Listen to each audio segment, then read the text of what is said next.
नमस्कार, आप सभी का स्वागत है। आप देख रहे हैं न्यूज 24। मैं हूं आपके साथ अंजलि आनंद। गोवा बीच रोमियो नाइट क्लब में हर रोज नया चैप्टर खुलकर सामने आ रहा है। एक तरफ जहां रोमियो ब्रदर्स को थाईलैंड से प्रत्यर्पित करने की तैयारी में सरकारी एजेंसियां लगी हुई हैं, तो वहीं नाइट क्लब वाली जमीन को लेकर एक बड़ा खुलासा हुआ है। और इस खुलासे के बाद नाइट क्लब कांड की जांच की मिस्ट्री में एक और शख्स की एंट्री हुई है, जिसने नकली सौदागर बनकर क्लब की जमीन को लूथरा ब्रदर्स से सौदा कर दिया। तो क्या ये नकली सौदागर ही क्लब की जमीन का मालिक था? आखिर कौन है ये सौदागर, क्या है हकीकत? देखिए इस पूरी रिपोर्ट में।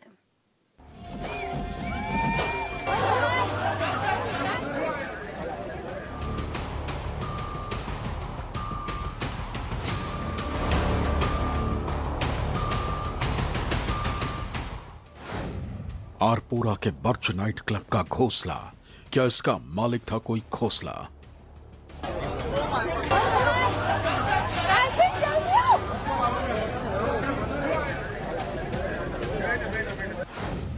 खेती की जमीन कैसे बनी मस्ती का अड्डा? अफसरों ने साथ खोदा भ्रष्टाचार का गड्ढा।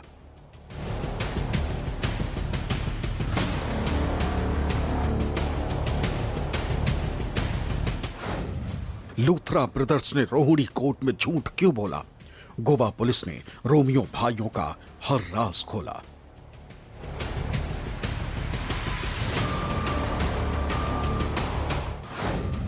भ्रष्टाचार के नींव पर कहां बने क्लब्स? दिल्ली के आउटलेट्स पर न्यूज 24 की नजर।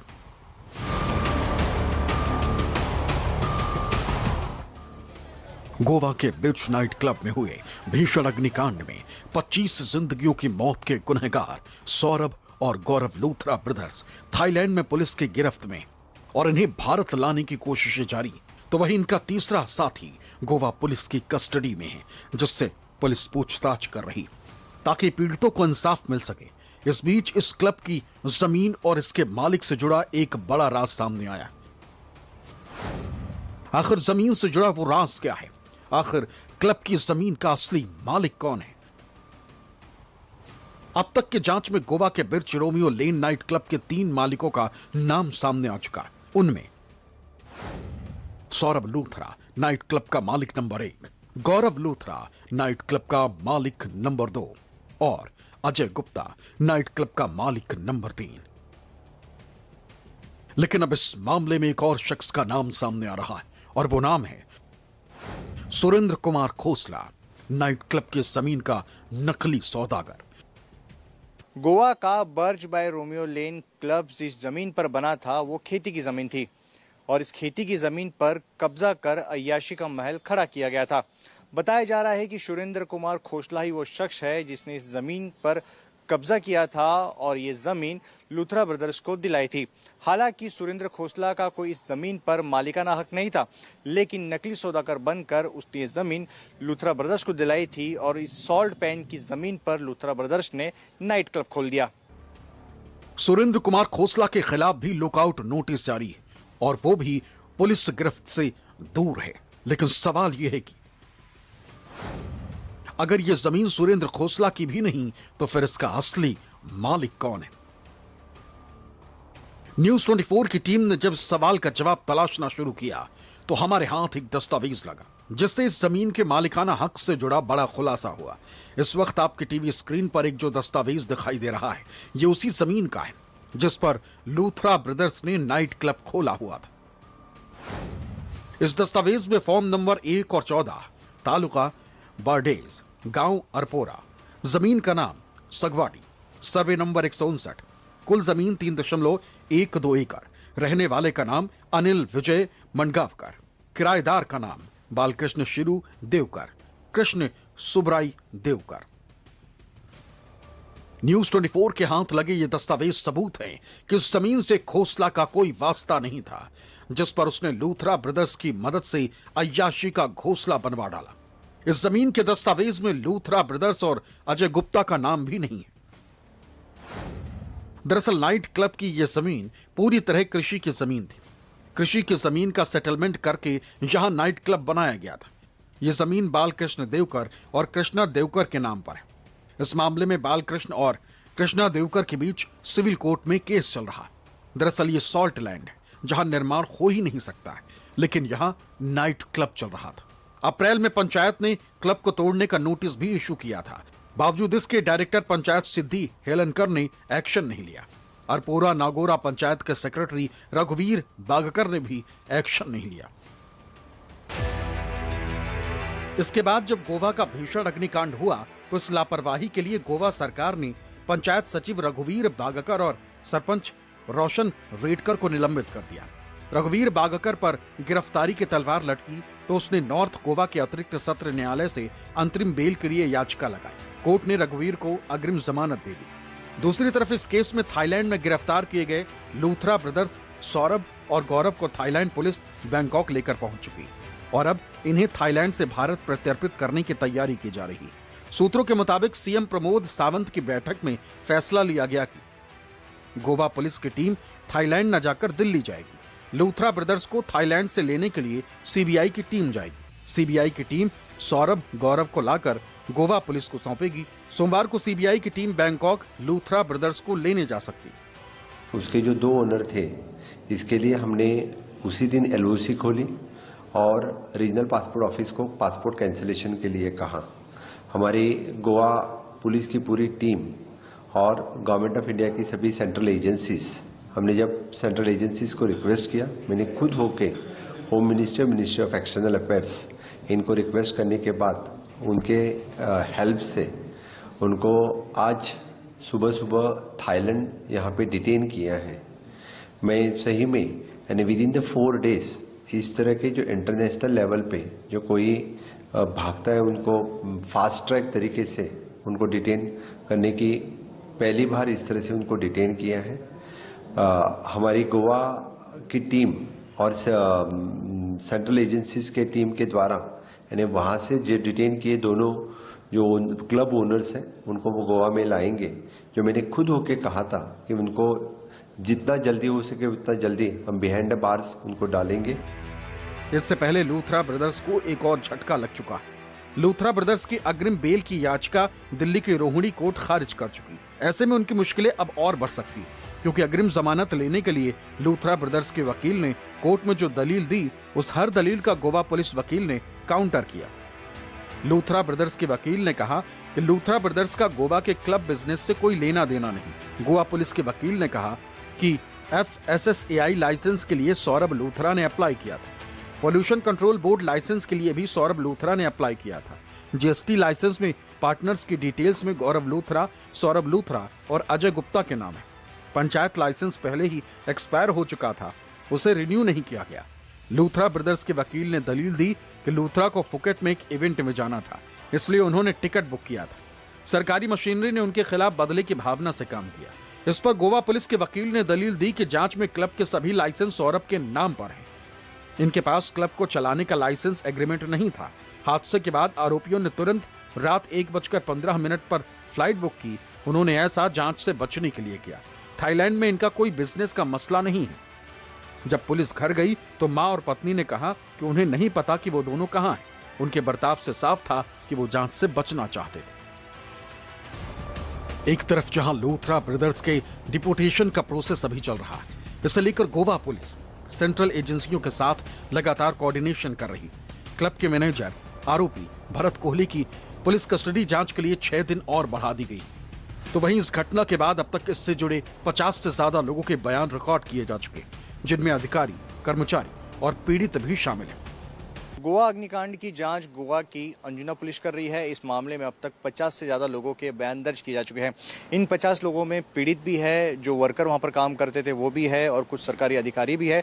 लगातार पुलिस की जांच का दायरा बढ़ता जा रहा है। इस मामले में अब तक अंजुना पुलिस ने 6 लोगों को गिरफ्तार कर रखा है। इनमें से 4 लोग उस क्लब के मैनेजर है जिस क्लब में आग लगी थी और मौका वारदात से इनकी गिरफ्तारी की गई थी। इन 4 लोगों के बयान के ऊपर और 2 लोगों की गिरफ्तारी हुई है और ये दोनों गिरफ्तारी दिल्ली से हुई है। एक है भरत कोहली, जो पूरे रोमियो हॉस्पिटैलिटी चेन है उसके जनरल मैनेजर के तौर पे काम करता था। इस क्लब के मैनेजर्स का कहना है कि day to day operation Bharat Kohli ही देखता था। इसके अलावा अजय गुप्ता नाम एक शख्स की भी गिरफ्तारी हुई है, जो कि लूथरा ब्रदर्स के पार्टनर है और कोर्ट ने उन सभी को कस्टडी में भेजा हुआ है। अब तक 50 से ज़्यादा लोगों की जांच स्टेटमेंट जो है दर्ज किए जा रहे हैं। लगातार जो है जांच का दायरा बढ़ता जा रहा है।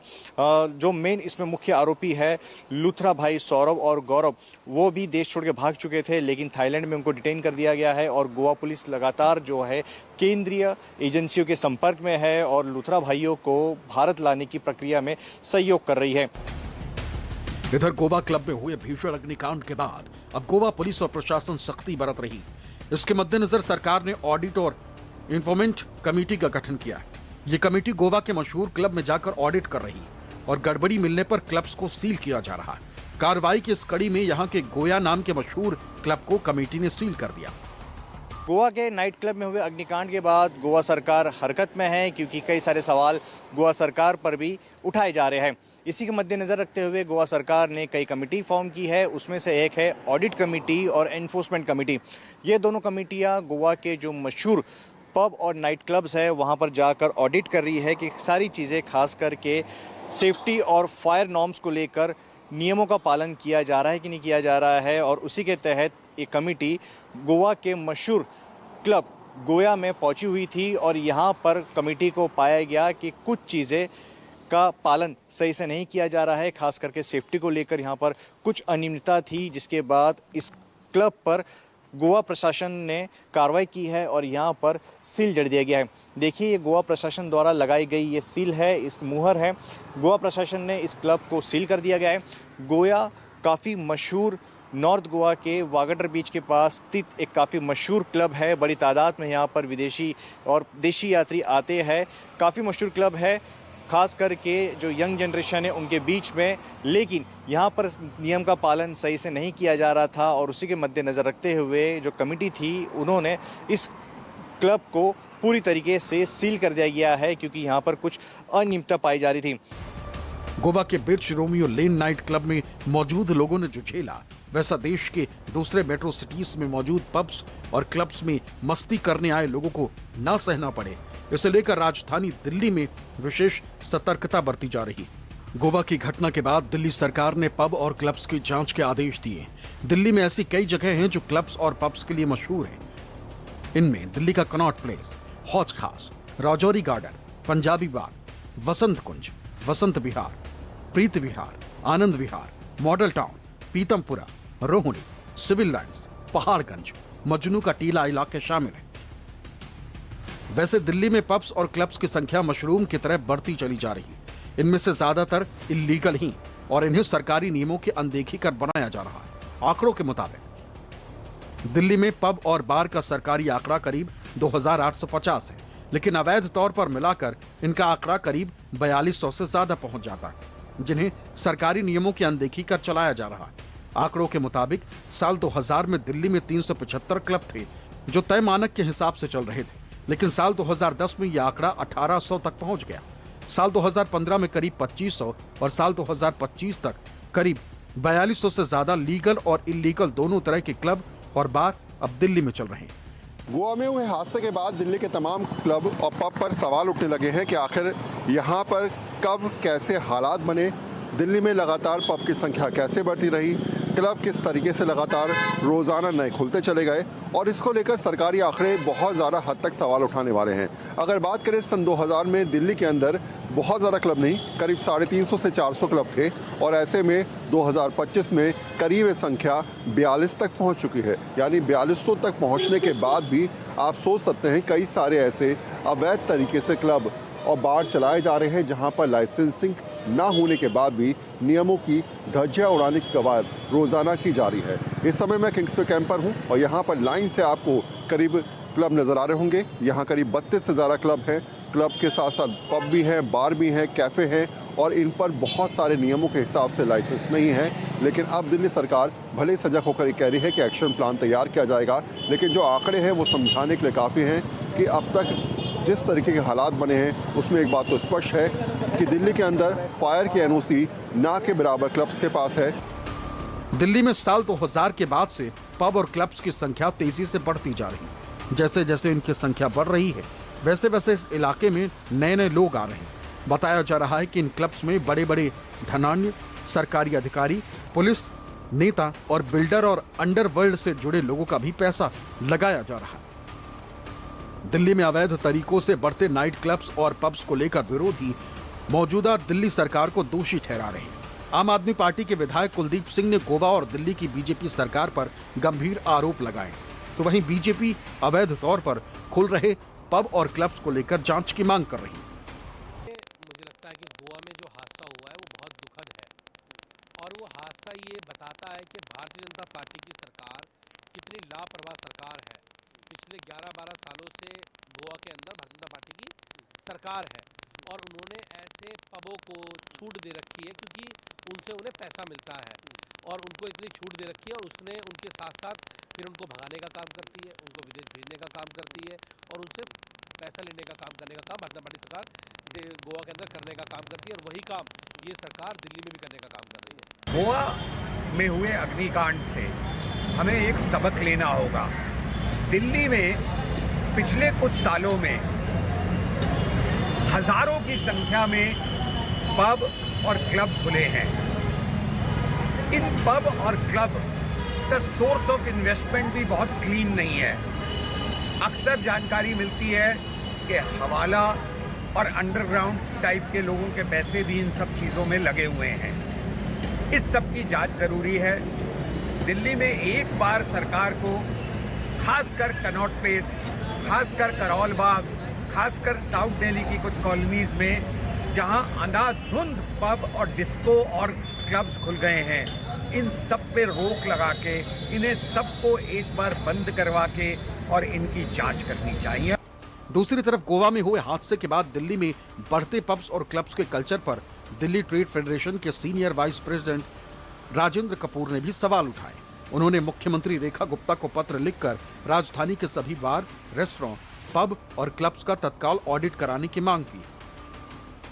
तो हमारा मानना यह है कि जो ये क्लब, जो हमने अपने पत्र में भी लिखा है कि जो ये क्लब पूरी रात चलते रहते हैं, जोर का म्यूजिक बजता रहता है, जो जगह जगह पर इनके अंदर जो शराब परोसी जाती है वह जो मतलब जितनी उसकी गुणवत्ता होनी चाहिए उस गुणवत्ता की नहीं होती है और सरकार को इसके अंदर कड़े दिशा निर्देश देने चाहिए और जांच करनी चाहिए कि जो नियमित समय है उससे बाद में वह ना चले, उन पबों के ऊपर रोक लगे और जिस समय वहाँ पर म्यूज़िक की जो सुप्रीम कोर्ट के न्यायालय, सुप्रीम न्यायालय की जो वैधता है उतने बजे तक ही म्यूज़िक बजे। पुलिस को, आबकारी विभाग को और बाकी जितनी भी एजेंसियां इसमें इन्वॉल्व हैं उनको अपने दिशा निर्देशों के हिसाब से जो कानून बने हुए हैं उनका पालन करवाने के लिए चाहे जोर जबरदस्ती करनी पड़े चाहे कुछ। आपने अभी कहा कि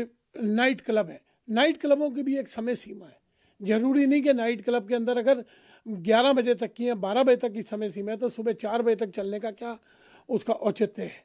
तो और जो घटिया क्वालिटी की वहाँ पे शराब परोसी जाती है, जो मादक पदार्थ परोसे जाते हैं, अगर पुलिस की जांच सही तरीके से हो तो यह इन चीज़ों पे रोक लग सकती है। यह चीज़ें हमारी युवा पीढ़ी को बर्बाद कर रही हैं।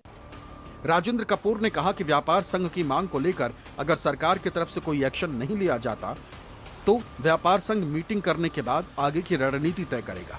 जाहिर है गोवा के नाइट क्लब में हुए भीषण अग्निकांड के बाद न केवल दिल्ली से लेकर यूपी तक की राज्य सरकारें अलर्ट हो गई हैं, जबकि टियर 2 शहर भी क्लब्स और पब्स को लेकर सतर्क। जाहिर है ये सतर्कता ही गोवा जैसे हादसों को दोबारा होने से रोक सकेगी। न्यूज़ 24 के लिए दिल्ली से वरुण सिन्हा, विमल कौशिक, दीपक दुबे और गोवा से अंकुश जायसवाल की रिपोर्ट।